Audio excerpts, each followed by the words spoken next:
የፎሊክ አሲድ ወይም እንደዚህ የቫይታሚን አዲቲቮች ሰፕሊመንቶች በበቂ መጠን መቅረብ መቻል አለባቸው። በተቻለ መጠን በሀገር ውስጥ የሚመረትበትን አማራጭ መፈለግ አለብን።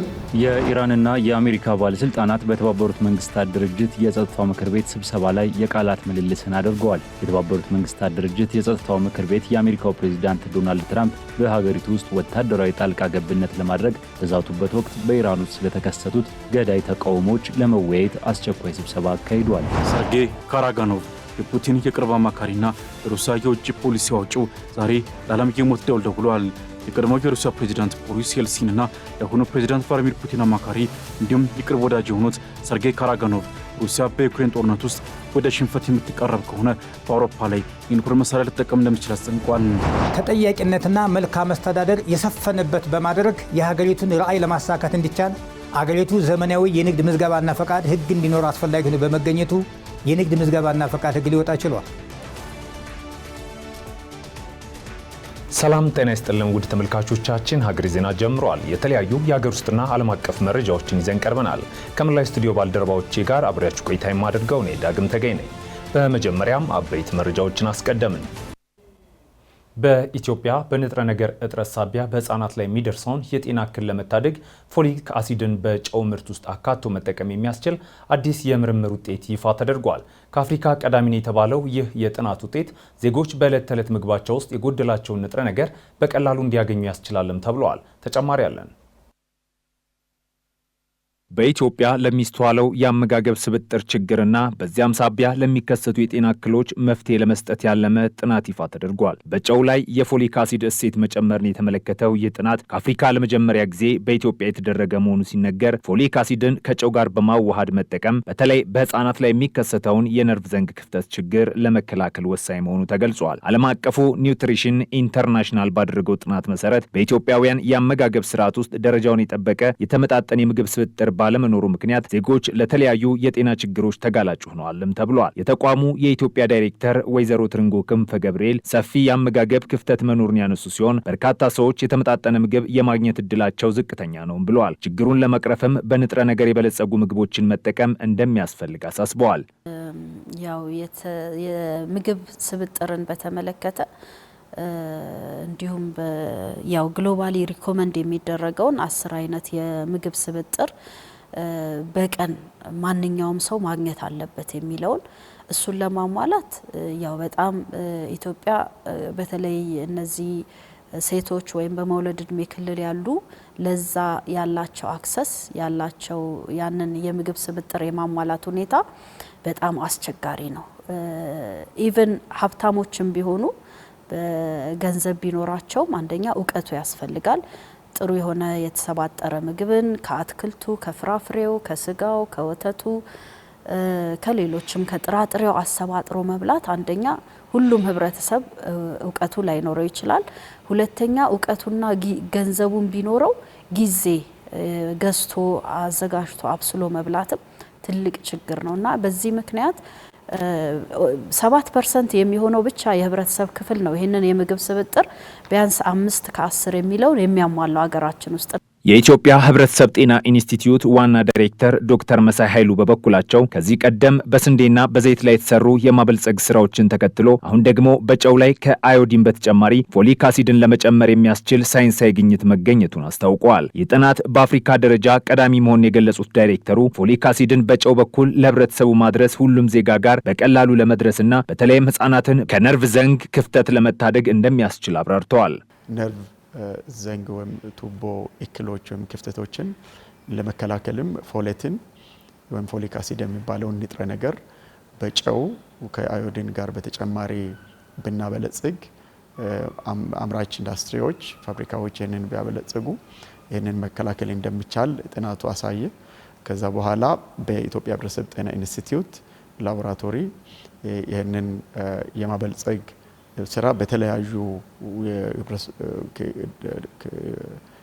አካባቢዎች ሀገራችን በሁሉም አካባቢዎች ወካይ ጥናቶች ተደርገው ጥናቱ ተሰራ። ጥናቱ ተሰርቶ ደግሞ በደማቸው ውስጥ የፎሌት መጠን እንግዲህ የፎሌት መጠኑ ዝቅ ሲል የተጋላጭነት መጠን ይጨምራል። በተለይ በወሊድ እድሜ ክልል ያሉ ሴቶች ላይ። ጥናቱን ወደ ተግባር በመቀየር ረገድ የመንግስት የአምራቾችና የህብረተሰቡ ቅንጅት ወሳኝ መሆኑን የጠቆሙት የኢንዱስትሪ ሚኒስትሩ መላኩ አለበል በበኩላቸው ለፎሊክ አሲድ ምርት የሚያስፈልጉ ግብአቶች በሀገር ውስጥ የሚመረቱበትን አቅም ማጎልበት እንደሚገባ አጽንኦት ሰጥተዋል። ቀደም ሲል ባሉ ጥናቶች እንደ አውሮፓውያን አቆጣጠር ከ2011 በፊት በአዮዲን የበለጸገ ጨው የተደራሽነት መጠኑ ከ10% የሚበልጥ አልነበረ።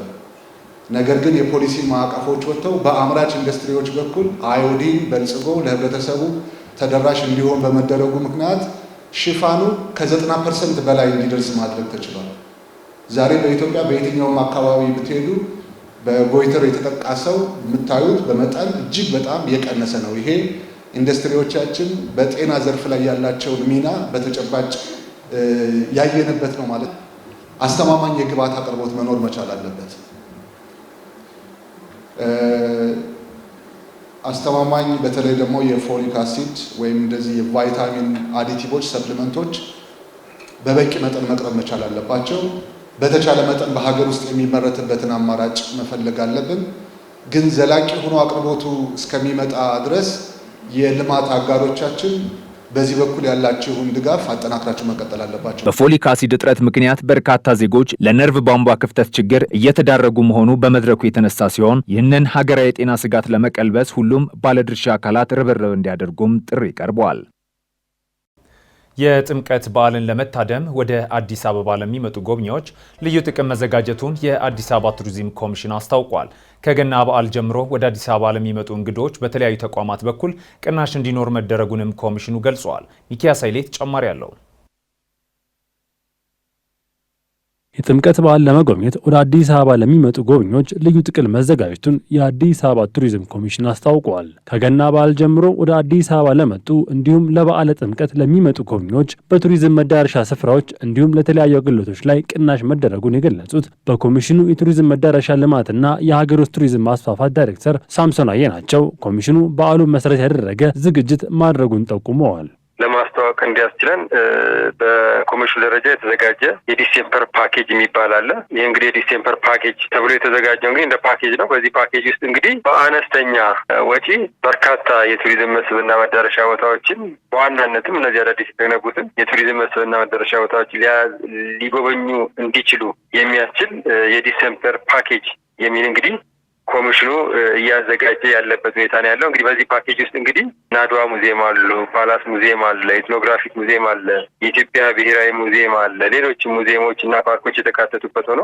ቱሪስቶች በዲስካውንት ነው ባይዘው ፓኬጁም የተዘጋጀው በዲስካውንት ነው። በዛ በዲስካውንት ዋጋ እነዚህን እና ሌሎችንም ያልጠቀስኳቸውን የቱሪዝም መስህብና መዳረሻ ቦታዎችን በሚኖራቸው ቀናት ውስጥ እንዲጎበኙ የሚያስችላቸውን ስራዎች እየተሰሩ ከመዳረሻ ባለቤቶች ጋርም እንደዚሁ ንግግር እየተካሄደበት ያለበት ሁኔታ ነው ያለው። የጥምቀት በዓል በዩኔስኮ የተመዘገበ መሆኑ ሲታወስ የተለያዩ ሀገራት ጎብኚዎች በዓሉን ለመሳተፍ ወደ ኢትዮጵያ ይመጣሉ።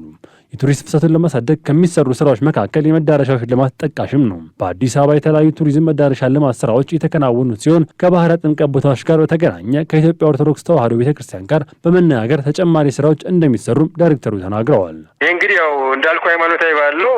ሞሮፌን የሚሰሩት የሃይማኖት ተቋማቶች አሉ። እኛም እንግዲህ በሀሳብም በአንዳንድ ነገሮችም የምናግዝበት ሁኔታ አለ። ቱሪዝም ተቋማቶች የሚሰሩት እነዚህም ፕሮሞት የማድረግ እንዲታወቁ የማድረግ ስራ ነው። ባይዘወይ ጥምቀት በዩኔስኮ የተመዘገበ ነው። በዓለም የሳይንስ የትምህርትና የባህል ድርጅት ዩኔስኮ የተመዘገበ ነው።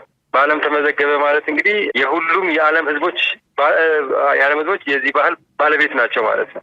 በከተማ ደረጃ ሳይሆን በቃ የዓለም ቅርስ ነው ማለት ነው ይሄ ባህል ማለት ነው። ስለዚህ ሁሉም እዚህ ላይ ኢንቮልቭ ማድረጉ ግዴታ ነው ማለት ነው። ባህሉ ባህላዊ እሴቱን ጠብቆ እንዲከበር ከማድረግ ጀምሮ የሁሉም የዓለም ህዝቦች ተግባርና ኃላፊነት ነው። ጥምቀት በዓል በአዲስ አበባና በሌሎች ኢትዮጵያ አካባቢዎች በድምቀት የሚከበር ሲሆን በርካታ ጎብኚዎች በዓሉን ለማክበር ወደ ኢትዮጵያ ይገባሉም ተብሎ ይጠበቃል። የተባበሩት መንግስታት ድርጅት የጸጥታው ምክር ቤት በኢራን የተቀሰቀሰውን ተቃውሞና የዶናልድ ትራምፕን ወታደራዊ ጣልቃ ገብነት ዛቻ ተከትሎ ባደረገው አስቸኳይ ስብሰባ የኢራንና የአሜሪካ ባለስልጣናት የቃላት ምልልስ አድርገዋል። ኢራን ለማንኛውም የአሜሪካ ትንኮሳ በዓለም አቀፍ ሕግ መሰረት ተመጣጣኝና ሕጋዊ ምላሽ እንደምትሰጥ ስታስጠነቅቅ፣ አሜሪካ በበኩሏ የኢራን መንግስት የራሱን ሕዝብ ፍላጎት በኃይል እየጨቆነው ስትል ከሳለች። ኃይለ ገብርኤል ታደሰ። የኢራንና የአሜሪካ ባለስልጣናት በተባበሩት መንግስታት ድርጅት የጸጥታው ምክር ቤት ስብሰባ ላይ የቃላት ምልልስን አድርገዋል። የተባበሩት መንግስታት ድርጅት የጸጥታው ምክር ቤት የአሜሪካው ፕሬዚዳንት ዶናልድ ትራምፕ በሀገሪቱ ውስጥ ወታደራዊ ጣልቃ ገብነት ለማድረግ በዛቱበት ወቅት በኢራን ውስጥ ስለተከሰቱት ገዳይ ተቃውሞዎች ለመወያየት አስቸኳይ ስብሰባ አካሂዷል። በምክር ቤቱ ትላንት ሐሙስ በተካሄደው ስብሰባ ላይ የኢራን ምክትል የተባበሩት መንግስታት ድርጅት ተወካይ ኢራናውያን ግጭት እንደማይፈልጉ፣ ነገር ግን ለአሜሪካ ትንኮሳ ምላሽ እንደሚሰጡ አስጠንቅቀዋል። እንዲሁም ዋሽንግተን በኢራን ውስጥ ያለውን ረብሻ በመምራት ረገድ በቀጥታ ተሳትፎ አላት ሲሉ ከሰዋል። ምክትል መልእክተኛ ጎላም ሆሴ ዳርዚ አክለውም ሀገራቸው ውጥረትም ሆነ ግጭት ባትፈልግም ማንኛውም ቀጥተኛም ሆነ ቀጥተኛ ያልሆነ የትንኮሳ ድርጊት በተባበሩት መንግስታት ድርጅት ቻርተር አንቀጽ 51 መሰረት በቆራጥ ተመጣጣኝና ህጋዊ ምላሽ ይገጥመዋል ብለዋል። ይህ ዛቻ ብቻ አይደለም፣ የህግ እውነታ መግለጫ ነው። ለሁሉም መዘዞች ተጠያቂነቱ እንዲህ ያሉ ህገወጥ ድርጊቶችን በሚጀምሩት ላይ ብቻ ይሆናል ብለዋል። በተቃራኒው የአሜሪካ ተወካይ ማይክ ዋልትዝ በስብሰባው ላይ ባደረጉት ንግግር የኢራን መንግስት ለተቃውሞው የሰጠውን ምላሽ ተችተዋል። የኢራን ህዝብ በእስላማዊ ሪፐብሊክ ታሪክ ውስጥ ታይቶ በማይታወቅ ሁኔታ ነጻነታቸውን እየነጠቁ ነው ያሉት ዋልትዝ ተቃውሞው ለወታደራዊ እርምጃ ቅድመ ሁኔታ ለመስጠት የተደረገ የውጭ ሴራ ነው የሚለውን የኢራን አባባል መንግስቷ የራሱን ህዝብ እንደሚፈራ ማሳያ ነው ብለዋል። ዋልትዝ ትራምፕ ባለፈው ሳምንት በኢራን ላይ በተደጋጋሚ ያደረጉትን የወታደራዊ ጣልቃ ገብነት ዛቻን በተመለከተ አስተያየት ከመስጠት ተቆጥበዋል። የተባበሩት መንግስታት ድርጅት ረዳት ዋና ጸሐፊ ማርታ ፖቤ ለምክር ቤቱ ገለጻ ሲያደርጉ በኢራን ውስጥ ያለው ህዝባዊ ተቃውሞ ከተጀመረ በኋላ በፍጥነት ወደ ሀገር አቀፍ ሁከት ተቀይሯል። ሰልፎቹ የጀመሩት በቴሄራን ግራንድ ባዛር ውስጥ ያሉ የሱቅ ባለቤቶች ቡድን በከፍተኛ የኢኮኖሚ ውድቀትና እየተባባሰ የመጣ የኑሮ ሁኔታ፣ የምንዛሬው በከፍተኛ ሁኔታ መውደቅንና እየናረ የመጣውን የዋጋ ግሽበት ለመቃወም በተሰበሰቡበት ወቅት ስለመሆኑም ተናግረዋል። አክለውም የሰብአዊ መብት ተከታታዮች በኢራን ውስጥ ጅምላ እስራት መኖሩን ሪፖርት ማድረጋቸውንና እስከ ጥር 2026 አጋማሽ ድረስ የታሰሩት ሰዎች ቁጥር ከ18000 በላይ እንደሚገመት አክለው ገልጸዋል። ነገር ግን የተባበሩት መንግስታት ድርጅት እነዚህን አሃዞች ማረጋገጥ አይችልም ብለዋል። ኢራን እስረኞችን በሰብአዊነት እንድትይዝና ከተቃውሞ ጋር በተያያዙ ጉዳዮች ላይ የሚፈጸሙ ማንኛውንም የሞት ቅጣቶች እንድታቆም ጥሪ አቅርበዋል። ሁሉም ሞቶች በአስቸኳይ በገለልተኝነትና በግልጽነት መመርመር አለባቸው ሲሉ ፖቤ ተናግረዋል። ለማንኛውም ጥሰቶች ተጠያቂ የሆኑት ከዓለም አቀፍ ደንቦችና መስፈርቶች ጋር በሚጣጣም መልኩ ተጠያቂ መሆን አለባቸውም ብለዋል። ተሟጋቾች በኢራን የሟቾች ቁጥር ከ2500 ማለፉን ተናግረዋል። የኢራን የፍትህ አካል እንደገለጸው የመጀመሪያው ግድያ ይፈጸምበታል ተብሎ የተፈራው ሰው የሞት ቅጣት አይገጥመውም ብለዋል። የ26 ዓመቱ ኤርፋን ሱልጣኒ ግድያ ይፈጸምባቸዋል ከተባሉ ኢራናውያን መካከል ቀዳሚው ነው። የኢራን የፍትህ አካል ግን የሞት ቅጣት አልተፈረደበትም ብሏል። በኖርዌይ የሚገኝ የሰብአዊ መብት ድርጅት የሱልጣኒ ዘመዶችን መረጃ በመጥቀስ ግድያው ተራዝሟል ብሏል። አምነስቲ ኢንተርናሽናልም አንድ ምንጭን ጠቅሶ ተመሳሳይ መረጃን ይፋ አድርጓል። የኢራን የውጭ ጉዳይ ሚኒስትር አባስ አርቻሂ ቴሄራን የጸረ መንግስት ተቃዋሚዎችን የመግደል እቅድ አላት የሚለውን ጉዳይ አስተባብለዋል። ከፎክስ ኒውስ ጋር ባደረጉት ቃለ ምልልስ ተቃዋሚዎችን የመስቀል እቅድ መኖሩን ሲጠየቁ በጭራሽ የስቅላት እቅድ የለም ብለዋል። ስቅላት የማይታሰብ ነው ሲሉም አረጋግጠዋል። ትራምፕ ተቃዋሚዎችን እየታፈኑ ነው በሚል ምክንያት ወታደራዊ ጣልቃ ገብነት ሊያደርጉ እንደሚችሉ ካስጠነቀቁ በኋላ በኢራን ላይ እርምጃ ለመውሰድ ስለመወሰን አለመወሰናቸው ይፋ ያደረጉት መረጃ የለም። የሩሲያ የውጭ ጉዳይና የመከላከያ ፖሊሲ ምክር ቤት ሰብሳቢ ሰርጌይ ካራጋኖቭ ሩሲያ በዩክሬን ጦርነት ውስጥ ወደ ሽንፈት የምትቃረብ ከሆነ በአውሮፓ ላይ የኒውክሌር መሳሪያ ልትጠቀም እንደምትችል አስጠንቅቀዋል። የሞስኮ ከፍተኛ ባለስልጣን ይህን ያሉት ሩሲያ አንድ የእንግሊዝ ዲፕሎማት በስለላ ተግባር ተሰማርቷል በሚል ክስ ሀገር ለቀው እንዲወጡ ባዘዘችበት ወቅት ነው። ሙሴ ከበደ ዝርዝር አለው። ሰርጌይ ካራጋኖቭ የፑቲን የቅርብ አማካሪና የሩሲያ የውጭ ፖሊሲ አውጪው ዛሬ ለዓለም የሞት ደወል ደውለዋል። የቀድሞው የሩሲያ ፕሬዚዳንት ቦሪስ የልሲንና የአሁኑ ፕሬዚዳንት ቭላዲሚር ፑቲን አማካሪ እንዲሁም የቅርብ ወዳጅ የሆኑት ሰርጌይ ካራጋኖቭ ሩሲያ በዩክሬን ጦርነት ውስጥ ወደ ሽንፈት የምትቃረብ ከሆነ በአውሮፓ ላይ የኒውክሌር መሳሪያ ልትጠቀም እንደምትችል አስጠንቅቋል። የሩሲያ የውጭ ጉዳይና የመከላከያ ፖሊሲ ምክር ቤት ሰብሳቢ የሆኑት ካራጋኖቭ ለታዋቂው ጋዜጠኛ ታከር ካርልሰን በሰጡት ቃለ መጠይቅ የሩሲያ መሸነፍ ሊታሰብ የማይችል ቅዠት ነው ካሉ በኋላ የአውሮፓ መሪዎች እንዲህ አይነቱን ግምት የሚሰጡት በአእምሮ ብስለት እጥረት ምክንያት ነው ብለዋል። ቀደም ሲል የዓለም የኃይል ማዕከል የነበረችው አውሮፓ ዛሬ ዓለም ሁሉ መሳቂያ ሆናባታለች ሲሉ አክለዋል። ካራጋኖቭ የሩሲያ መንግስት ለአውሮፓ ከመጠን በላይ ታጋሽ ሆኗል ሲሉ ይተቻሉ። ይህንን ጦርነት መደገፋቸውንና የዩክሬን ዜጎችን መገበር ከቀጠሉ በከፍተኛ ሁኔታ እንቀጣቸዋል የሚል ዛቻም ሰንዝረዋል። ይህ የካራጋኖቭ አስተያየት የመጣው ፕሬዚዳንት ዶናልድ ትራምፕ በሰጡት መግለጫ ሩሲያ ለሰላም ስምምነት ዝግጁ ናት፣ ነገር ግን የዩክሬኑ ፕሬዚዳንት ዘለንስኪ ሂደቱን እያዘገዩት ነው ካሉ በኋላ ነው። ትራምፕ ዩክሬን ለስምምነት ዝግጁ አይደለችም ሲሉም ተናግረው ነበር። በሌላ በኩል በአሜሪካና በኔቶ ሀገራት መካከል ያለው ውጥረት እየጨመረ ይገኛል። ትራምፕ ግሪንላንድ በአሜሪካ ቁጥጥር ስር ካልዋለች በሩሲያ አሊያም በቻይና እጅ ትወድቃለች በሚል የዴንማርክ ግዛት የሆነችውን ደሴት ለመጠቅለል ፍላጎት ማሳየታቸው አውሮፓውያን አስቆጥቷል። በዋሽንግተን የሚገኙ አንዳንድ ሪፐብሊካን ሴናተሮች ትራምፕ ግሪንላንድን በኃይል ለመውሰድ የሚያደርጉትን ማንኛውም ሙከራ እንደሚያግዱ ቃል ገብተዋል። ይህ እርምጃ ኔቶን ያፈርሳል፣ ለሩሲያም በዩክሬን ጦርነት ውስጥ የበላይነት ይሰጣል የሚል ስጋት አላቸው። ይህ በእንዲህ እንዳለ ሩሲያ አንድ እንግሊዝ ዲፕሎማት በሰለላ ተግባር ተሰማርቷል በሚል ክስ ሀገር ለቀው እንዲወጡ ትዕዛዝ አስተላልፋለች። ይሁን እንጂ እንግሊዝ ክሱን መሰረተ ቢስ ነው ስትል ውድቅ አድርገዋለች። የሩሲያ የፌዴራል ደህንነት ተቋም እንደገለጸው ይህ የኤምባሲ ሰራተኛ ለብሪታንያ የሰላላ ድርጅት ሲሰራ ነበር። ሆኖም ተቋሙ ለክሱ ያቀረበው ምንም አይነት ተጨባጭ ማስረጃ የለም። የሩሲያ የውጭ ጉዳይ ሚኒስቴር ባወጣው መግለጫ ደግሞ የዲፕሎማቱ የእውቅና ፍቃድ መሰረዙና ግለሰቡ በ2 ሳምንታት ውስጥ ሀገሪቱን ለቀው መውጣት እንዳለባቸው አስታውቋል። በሩሲያ የብሪታንያ ጉዳይ አስፈጻሚ የሆኑት ዳናይ ዶላኪያ የማባረር ትዕዛዙን ለመቀበል ሞስኮ ወደሚገኘው የሚኒስቴሩ ዋና መስሪያ ቤት እንዲቀርቡ ተደርጓል። ሚኒስቴሩ በመግለጫው ሞስኮ በሩሲያ ውስጥ በድብቅ የሚንቀሳቀሱ የእንግሊዝ የስለላ መኮንኖችን በፍጹም አትታገስም ብለዋል። አክሉም ለንደን ለዚህ ጉዳይ በምትሰጠው ማንኛውም ምላሽ ላይ ሩሲያን በተመሳሳይ ሁኔታ አጸፋዊ እርምጃ እንደምትወስድ በጽኑ አስጠንቅቋል። የብሪታንያ የውጭ ጉዳይ መስሪያ ቤት በኩሉ ሩሲያ ዲፕሎማቱን በማባረሯ ረገድ የሚሰጠው ምላሽ በጥንቃቄ እያጤነ መሆኑን በመግለጽ ክሬምሊን በሰራተኞች ላይ መሰረተ ቢስ ክስ ሲያቀርብ ይህ የመጀመሪያ አይደለም ብሏል። በእንግሊዝ ዲፕሎማቶች ላይ የሚሰነዘረው ጥቃት ለዲፕሎማሲያዊ ስራ አስፈላጊ የሆኑትን መሰረታዊ ሁኔታዎች ያናጋል ሲልም መስሪያ ቤቱ ገልጿል ሲል አሶሼትድ ፕሬስ ዘግቧል። በአውሮፓውያን አቆጣጠር በየካቲት 2022 ክሬምሊን ጦሩን ወደ ዩክሬን ከላከ በኋላ በሩሲያና በኔቶ አጋሮች መካከል ያለ ግንኙነት ከቀዝቃዛው ጦርነት ወዲህ እጅግ ዝቅተኛው ደረጃ ላይ ይገኛል። በዚህ ምክንያት ሀገራቱ በተደጋጋሚ ዲፕሎማቶችን የማባረር እርምጃ ሲያካሂዱ ቆይተዋል። ሞስኮ ከዚህ ቀደምም እንደ አውሮፓውያን አቆጣጠር በመጋቢት 2025 በሞስኮ የሚገኙ የእንግሊዝ ዲፕሎማቶችን ሰላዮች ናቸው በሚል ማባረሯ የሚታወስ ሲሆን ብሪታንያ በወቅቱም ክሱ ሐሰት መሆኑን ገልጻ ነበር።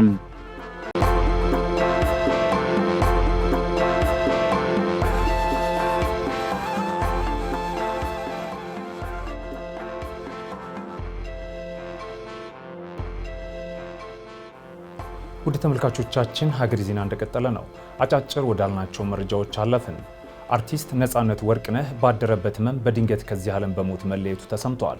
አርቲስት ነጻነት ወርቅነህ በቴሌቪዥን ፕሮግራም አቅራቢነት፣ በተዋናይነትና በሌሎች የጥበብ ስራዎች በኪነ ጥበቡ ቤተሰብ ዘንድ ይታወቃል።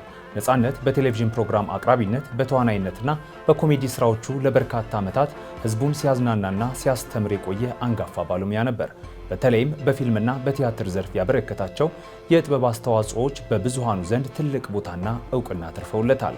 አርቲስት ነጻነት ወርቅነህ በፊልምና በቲያትር ስራዎቹ እጅግ ተወዳጅ የነበረ ሲሆን ፍሬሽማን ቲያትርን ጨምሮ ሲቲ ቦይስ፣ ሳልነግራት፣ ያንቺው ሌባ፣ ኤፍቢአይ፣ ሚስተር ኤክስ፣ ቾምቤና ሌሎችም ድንቅ ብቃቱን ያሳየባቸው ፊልሞች ናቸው።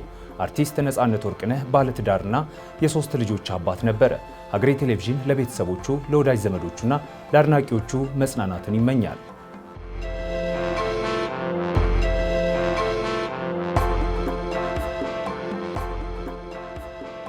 በጥቁር አንበሳ ስፔሻላይዝድ ሆስፒታል የሚገኘው የኤምአርአይ ማሽን ስራ ካቆመ ከ5 ዓመታት በላይ ማስቆጠሩን የአዲስ አበባ ዩኒቨርሲቲ ጤና ሳይንስ ኮሌጅ አስታወቀ።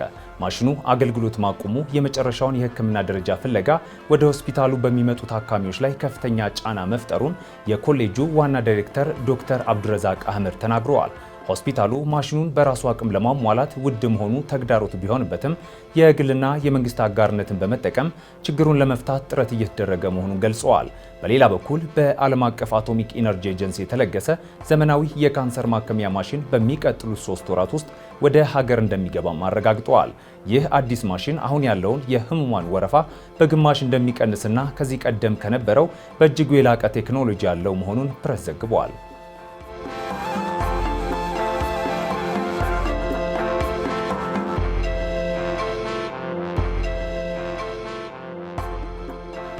በትግራይ ክልል የነዳጅ እጥረት መከሰቱ ተገለጸ። በክልሉ በየወሩ ይገባ ከነበረው የነዳጅ መጠን አሁን ላይ እየገባ ያለው 7 በመቶ ብቻ መሆኑን የትግራይ ክልል ንግድና ኤክስፖርት ኤጀንሲ የህዝብ ግንኙነት ዳይሬክተር ተክልሽ ፍሬዎት ተናግረዋል። በክልሉ በየወሩ 15 ሚሊዮን ሊትር ነዳጅ ይገባ እንደነበር የተናገሩት ዳይሬክተሩ አሁን ላይ በአንድ ወር እየገባ ያለው 850 ሺህ ሊትር ነዳጅ ብቻ መሆኑን ተናግረዋል። በክልሉ በገጠመው የነዳጅ እጥረት ምክንያት በጥቁር ገበያ የሚደረገው ግብይት እያየለ እንደመጣም አስረድተዋል። በዚህም 1 ሊትር ቤንዚንና ናፍጣ እስከ 300 ብር ድረስ እየተሸጠ እንደሚገኝም ጠቁመዋል። ለነዳጅና ኢነርጂ ባለስልጣን 4 ጊዜ ያክል በደብዳቤ ጥያቄ ቢቀርብም ምንም አይነት ለውጥ አለመገኘቱን ዳይሬክተሩ የገለጹ ሲሆን ጣቢያችን በጉዳዩ ዙሪያ ከባለስልጣኑ ምላሽ ለማግኘት ያደረገው ሙከራ አልተሳካም።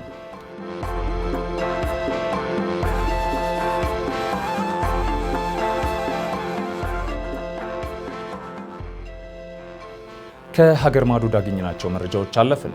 በደቡብ አፍሪካ በደረሰ የጎርፍ አደጋ የ10 ሰዎች ሕይወት ማለፉ ተነግሯል። አደጋ የደረሰው በሀገሪቱ ሰሜን ምስራቅ ክፍል በጣለው ከባድ ዝናብ መሆኑን ተገልጿል። ይህ ቁጥር በሀገሪቱ ከአንድ ግዛት ብቻ በዝናብ ሳቢያ ሕይወታቸው ያለፈ ሰዎችን ቁጥር 19 አድርሶታልም ተብሏል። በተደረገው የነፍስ አድን ዘመቻ ከ200 በላይ የሆኑ ዜጎችን ሕይወት መታደግ መቻሉም ተገልጿል።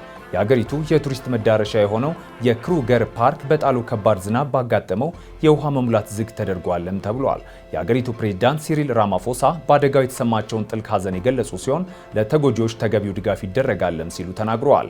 አደጋው ከዓለም አቀፉ የአየር ንብረት ለውጥ ጋር የተያያዘ መሆኑንም የአየር ንብረት ባለሙያዎች መግለጻቸውን አፍሪካ ኒውስ ዘግበዋል።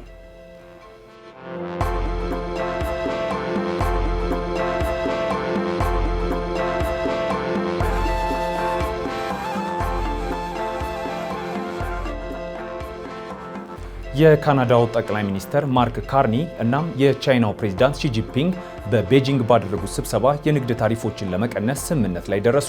በስምምነቱ መሰረት ቻይና በካናዳ የካኖላ ዘይት ላይ የጣለችውን 85 በመቶ ታሪፍ ወደ 15 በመቶ ዝቅ የምታደርግ ሲሆን ካናዳ በበኩሏ በቻይና የኤሌክትሪክ ተሽከርካሪዎች ላይ የሚጣለውን ቀረጥ ወደ 6.1 በመቶ ለመቀነስ ተስማምታለች። ይህም ለዓመታት ተበላሽቶ የነበረውን የሁለቱ ሀገራት ዲፕሎማሲያዊና የንግድ ግንኙነት ለማደስ ትልቅ እርምጃ መሆኑ ተገልጿል። ጠቅላይ ሚኒስትር ካርኒ ጉብኝቱ ካናዳ ከአሜሪካ በተጨማሪ የንግድ አማራጮቿ እንድታሰፋ እንደሚረዳም ገልጸዋል። ፕሬዝዳንት ሺ በበኩላቸው የሁለቱ ሀገራት ጤናማ ግንኙነት ለዓለም መረጋጋትና ብልጽግና ፋይዳው የጎላ መሆኑን አጽንኦት ሰጥተዋል። መሪዎቹ በሰብአዊ መብቶች ዙሪያ ልዩነቶች ቢኖሩም በጋራ ጉዳዮች ላይ በቅንጅት ለመስራት መስማማታቸውን ቢቢሲ ዘግበዋል።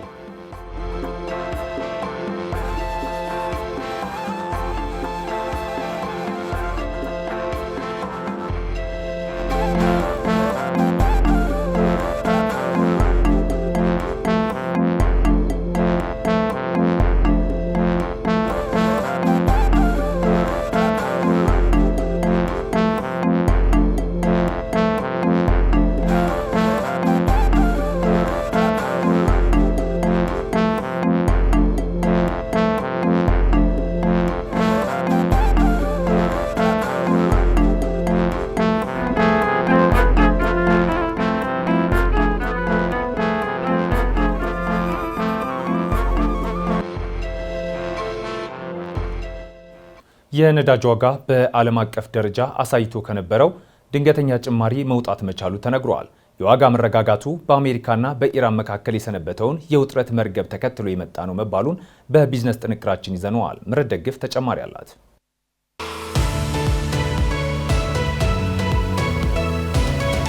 የነዳጅ ዋጋ አሳይቶ ከነበረው ድንገተኛ ጭማሪ መውጣቱ ተነግሯል። ታይቷል ለተባለው የዋጋ መረጋጋት የተለያዩ ምክንያቶች ቢጠቀሱም በዋናነት ግን በአሜሪካና በኢራን መካከል ተከስቶ የነበረው ውጥረት መርገቡን ተከትሎ የመጣ ስለመሆኑ ተነግሯል። ዛሬ አርብ በተካሄደ የብሬንት ድፍድፍ ነዳጅ ግብይት አንድ በርሜል ነዳጅ በ63.55 ዶላር ሲሸጥ በአሜሪካ ደግሞ በ59.04 ዶላር ዋጋ ግብይት ላይ መዋሉን የሮይተርስ ዘገባ አመላክቷል። በዓለም አቀፍ ደረጃ የነዳጅ ዋጋ ላለፉት ተከታታይ 5 ቀናት ጭማሪ አሳይቶ ነበር። በሳምንቱ መጀመሪያ በኢራን የኑሮ ውድነትና የኢኮኖሚ ቀውስ ሳቢያ ተቀስቅሶ የነበረው ተቃውሞና የአሜሪካው ፕሬዝዳንት ዶናልድ ትራምፕ የወሰዱት ጠንካራ ነው የተባለለት ፖለቲካዊ አቋም ዋጋውን እንዲያሻቅብ አድርጎት እንደነበር ተዘግቧል። ሁለቱ ሀገራት ለበርካታ 10 ዓመታት በውጥረት የተሞላ ግንኙነት የነበራቸው ቢሆንም በፕሬዝዳንት ትራምፕ የስልጣን ዘመን ግን ውጥረቱ እንዲባባስ ሆኗል። ይህ የሀገራቱ ግንኙነት በዓለም የነዳጅ ገበያና በመካከለኛው ምስራቅ ሰላም ላይ ቀጥተኛ ተጽዕኖ ሲያሳድር ከርሟል። ፕሬዚዳንት ትራምፕ ከከፍተኛ ነዳጅ አምራች ሀገራት መካከል በምትጠቀሰው ኢራን ላይ ባሰሙት ተደጋጋሚ ዛቻ ሀገሪቱ ላይ ጥቃት ሊሰነዘር እንደሚችል ተሰግቶ ነበር። ይሁን እንጂ ትራምፕ ትላንት ማምሻውን የኢራን መንግስት በተቃዋሚዎች ላይ የሚወስደውን እርምጃ ቀንሷል የሚል መረጃ እንደደረሳቸው በመግለጻቸው ሊሰነዘሩ ይችላሉ የተባለው የወታደራዊ እርምጃ ስጋት እንዲቀንስ ማድረጉ ተነግሯል። ይህም በሀገራቱ መካከል የሰነበተው ውጥረት መረጋጋት እንዲያሳይ አስችሎታል። የውጥረቱ መርገብ ሊያሻቅብ ይችላል ተብሎ የተሰጋውን የነዳጅ ዋጋ በአንድ ቀን ውስጥ ብቻ በ4 በመቶ እንዲቀንስ አስችሎታል። ከሁለቱ ሀገራት ውዝግብ ባሻገር በአሜሪካ ያለው የድፍድፍ ነዳጅ ክምችት ባለሙያዎች ከገመቱት በላይ መጨመሩን የአሜሪካ የኃይል መረጃ አስተዳደር የገለጸ ሲሆን ይህም ነዳጅ በዓለም አቀፍ ገበያ ተረጋግቶ እንዲቀጥል ካስቻሉት ምክንያቶች ውስጥ ተጠቃሽ ነው ተብሏል። በተጨማሪም ደቡብ አሜሪካዊቱ ሀገር ቬንዙዌላ ቀደም ሲል አድርገው የቆየችውን የነዳጅ ምርት ቅነሳ ወደ ነበረበት በመመለስና ወደ ውጭ የምትልከውን ምርት መጠን በመጨመሯ በገበያው መረጋጋት ላይ አሻራውን ማሳረፉ ተገልጿል። በ2026 የነዳጅ አቅርቦትና ፍላጎት ተመጣጣኝ እንደሚሆን የገለጸው የነዳጅ አምራች ሀገራት ስብስብ ኦፒክ በ2027 ደግሞ በተቃራኒው የነዳጅ ፍላጎት በከፍተኛ ሁኔታ ሊጨምር እንደሚችል አመላክቷል። የነዳጅ ግዙፉ ኩባንያ ሼል ደግሞ እስከ 2050 ድረስ ያለው የዓለም የኃይል ፍላጎት አሁን ካለው ጋር በ25 በመቶ ሊጨምር እንደሚችል ጠቁሟል። የነዳጅ ዋጋ ከ2024 መገባደጃ ጀምሮ ቅናሽና መረጋጋት እያሳየ የመጣ ሲሆን በተለይም በ2025 ይህ መረጋጋት በዓለም አቀፍ ደረጃ እንደሚቀጥል በባለሙያዎች ተተንብዮ ነበር። ምንም እንኳን በዓለም አቀፍ ደረጃ የነዳጅ ዋጋ መረጋጋት ያሳይ እንጂ በፈረንጆቹ 2026 መግቢያ በታህሳስ ወር ላይ ግን በኢትዮጵያ የነዳጅ የችርቻሮ ዋጋዎች ላይ መጠነኛ ጭማሪ መደረጉ የሚታወስ ነው። በዚህም 1 ሊትር ቤንዚን 129 ብር ከ12 ሳንቲም፣ 1 ሊትር ነጭ ናፍጣ 129 ብር ከ12 ሳንቲም፣ 1 ሊትር ኪሮሲን በ129 ብር ከ12 ሳንቲም የመሸጫ ዋጋ ተተምኖላቸው የነበረ ሲሆን በህዳር ወር ሲሸጥ ከነበረበት ታሪፍ የ9 ብር ጭማሪ አሳይቶ ነበር። ይሁን እንጂ በተያዘው የጥር ወር ምንም አይነት ጭማሪ ሳይደረግበት በነበረው ታሪፍ እንደሚቀጥል መደረጉም የሚታወስ ነው።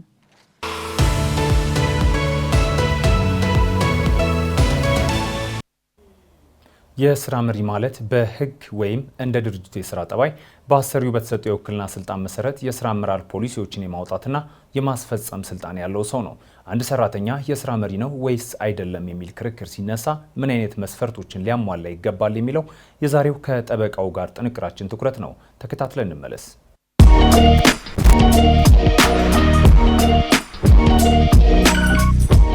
ጤና ይስጥልን። ጠበቃ እንዳርጌ ካሴ ነኝ።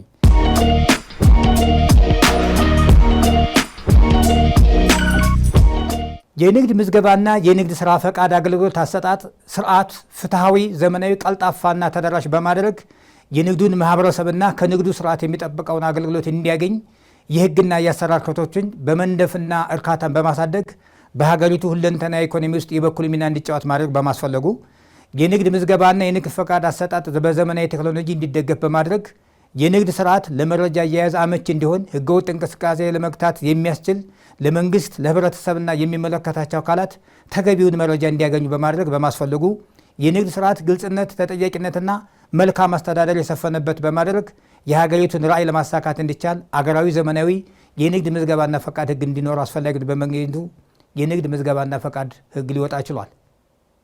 ተጠያቂነትና መልካም አስተዳደር የሰፈነበት በማድረግ የሀገሪቱን ራዕይ ለማሳካት እንዲቻል አገሪቱ ዘመናዊ የንግድ ምዝገባና ፈቃድ ህግ እንዲኖር አስፈላጊ በመገኘቱ የንግድ ምዝገባና ፈቃድ ህግ ሊወጣ ችሏል።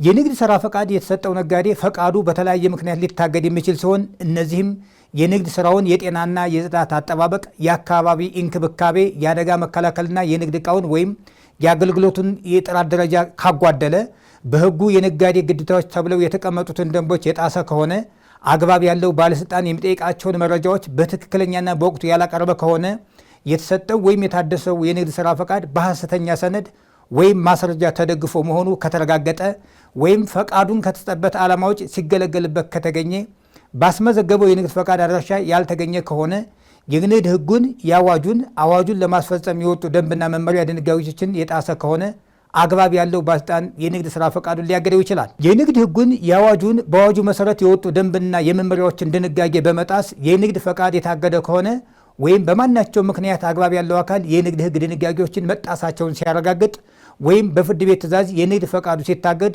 የንግድ ድርጅቱ ወዲያውኑ አግባብ ባለው አካል ይታሸጋል።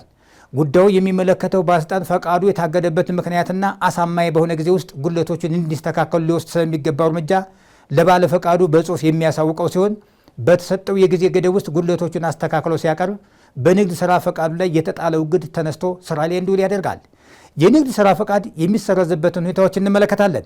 የንግድ ስራ ፈቃድ የሰጠው ነጋዴ የንግድ ስራውን በራሱ ፈቃድ የተወ እንደሆነ የንግድ ስራ ፈቃድ የተሰጠው ወይም የታደሰው ፈቃድ በሐሰተኛ ሰነድ ወይም ማስረጃ መሆኑ ሲረጋገጥ የንግድ ስራ ፈቃዱ ከተሰጠበት ዓላማ ውጭ ሲገለገልበት ከተገኘ በተሰጠው የጊዜ ገደብ ውስጥ ለንግድ ፈቃዱ እገዳ ምክንያት የሆኑ ጉድለቶች ያላስተካከለ ከሆነ የኪሳራ ውሳኔ የተሰጠበት ከሆነ የንግድ ስራ ፈቃዱን ያላሳደሰ ከሆነ አግባብ ያለው ባለስልጣን የንግድ ስራውን ፈቃድ ይሰርዛል።